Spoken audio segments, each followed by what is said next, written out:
அவர் பதவியேற்று 15 நாட்கள் கூட ஆகவில்லை. பல்வேறு திட்டங்களை மக்களுக்காக தொடர்ந்து பணி செய்து கொண்டிருக்கின்றார். அவர் முதலமைச்சராக பதவியேற்ற முதல் கையெழுத்தே உங்கள் அனைவருக்கும் தெரியும். பெண்கள் நலனை சார்ந்த திட்டங்களை அறிவித்திருக்கின்றார்கள். அவர் பதவியேற்று 15 நாட்கள் கூட ஆகவில்லை. பல்வேறு திட்டங்களை மக்களுக்காக தொடர்ந்து பணி செய்து கொண்டிருக்கின்றார். எங்களுடைய நிலைப்பாட்டு என்னவென்றால், ஏற்கனவே எதிர்க்கட்சி சட்டமன்ற உறுப்பினராக கடந்த 2021 மதுராந்த தொகுதி சட்டமன்ற உறுப்பினர் நானும், பெருந்துறை சட்டமன்ற உறுப்பினர் ஜெயக்குமார் அவர்களும், எங்களுக்கு தான் தெரியும் அதோட கஷ்டம். கடந்த 5 வருட காலமாக எந்த ஒரு மக்கள் எங்கள் மீது நம்பிக்கை வைத்து வாக்களித்து வெற்றி பெற வைத்தாங்க. ஆனால் எங்களால் அவருடைய கோரிக்கைகள் நிறைவேற்ற முடியவில்லை. அதிகார அளவிலும் திராவிட முன்னேற்ற கழகம் ஆட்சியில் இருந்தார்கள். நாங்கள் சட்டமன்றத்தில் பல்வேறு கோரிக்கைகளை வைத்தும் ஒரு 10% வாக்குறுதி 10% கோரிக்கை கூட நிறைவேற்றவில்லை எங்களுடைய மதுராந்த தொகுதியில். அதே போன்றுதான் அவருக்கும். இந்த முறையும் நாங்கள் எதிர்கட்சியாக செயல்பட முடியாது.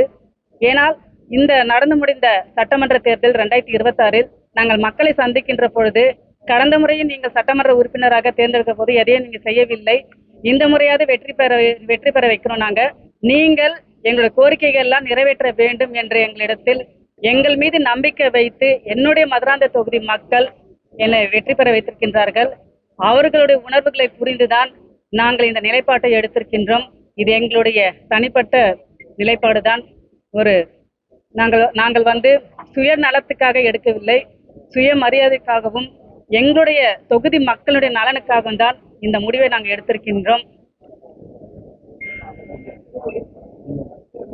அதே போன்று பார்த்தீங்கன்னா, இன்றைய தினம் நாங்கள் பேரவைத் தலைவருக்கு கடிதம் கொடுத்து நாங்கள் பேரவைத் தலைவரிடத்திலிருந்து கடிதம் கொடுத்திருக்கின்றோம். அதே போல மரியாதைக்குரிய மாண்புமிகு முதல்வர் அவர்களை சந்தித்து அவரிடத்தில் நாங்கள் வாழ்த்து பெற்றிருக்கின்றோம்.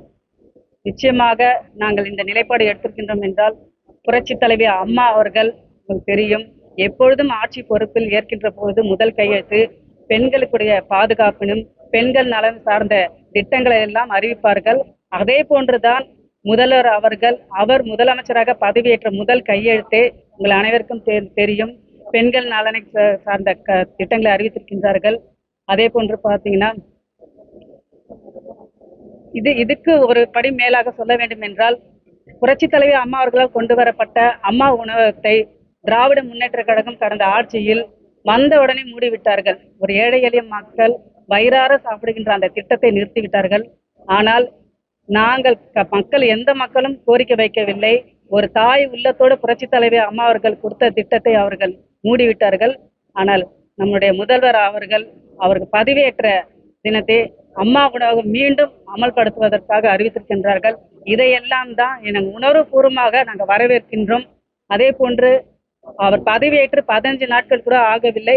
பல்வேறு திட்டங்களை மக்களுக்காக தொடர்ந்து பணி செய்து கொண்டிருக்கின்றார். மக்கள் அவர்கள் அனைவரும் எதிர்பார்த்து கொண்டிருக்கின்றார்கள். நல்ல ஆட்சி கொடுப்பார் என்று எங்களுக்கு நம்பிக்கை இருக்கின்றது. எங்களுடைய மதுராந்த தொகுதி மக்களுடைய நலனை கருதி மட்டும்தான் நாங்கள் தமிழக வெற்றி கழகத்தில் மனப்பூர்வமாக இணைந்து கொண்டிருக்கின்றோம் என்பதை இந்த தெரிவித்து